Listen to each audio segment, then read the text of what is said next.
Good morning, everyone. All major stock market indexes are down over 1% across the board as President Trump said on Truth Social this morning that Europe will face up to 50% tariffs starting June 1st because it looks like, according to him, that the trade negotiations are going nowhere.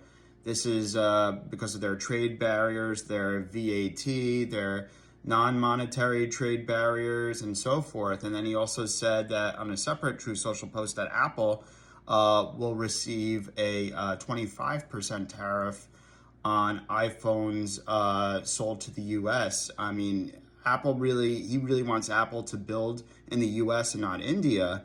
And this is causing the markets to sell off. And look, I mean, if we were going to reroute our supply chains from China and India to the U.S., that would likely cause iPhones to be $3,500, as I said in previous videos about a month ago. It looks like tariffs are back, unfortunately, or it looks like at least this is being done as a negotiating tactic for the fact that the tariffs on Europe will be starting on June 1st. So he's giving that some time. I also think the other theory is that although he really wishes that Apple would manufacture in the U.S., and Europe would be a little bit more flexible on trade in the tariff negotiations, I think he's saying this now because he's not happy with the 10-year bond yield spiking this high.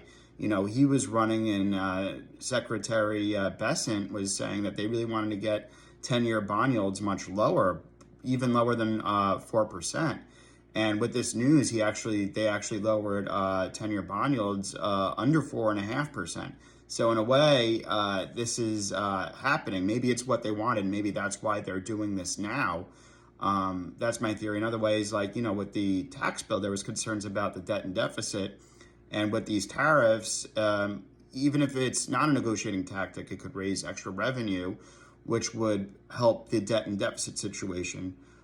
So there's that. And then obviously another thing is that there's likely a report said from Reuters that Trump will issue some executive orders using the Defense Production Act on bolstering our nuclear capabilities in the U.S. for, AI data centers really need a lot of energy, and the nuclear is not only clean energy, but it pretty much supplies abundant energy, and that'll likely be good for Oklo, Constellation Energy, SMR, NNE, CCJ. Those are some names that'll likely benefit with increased investment in the U.S. for nuclear fusion.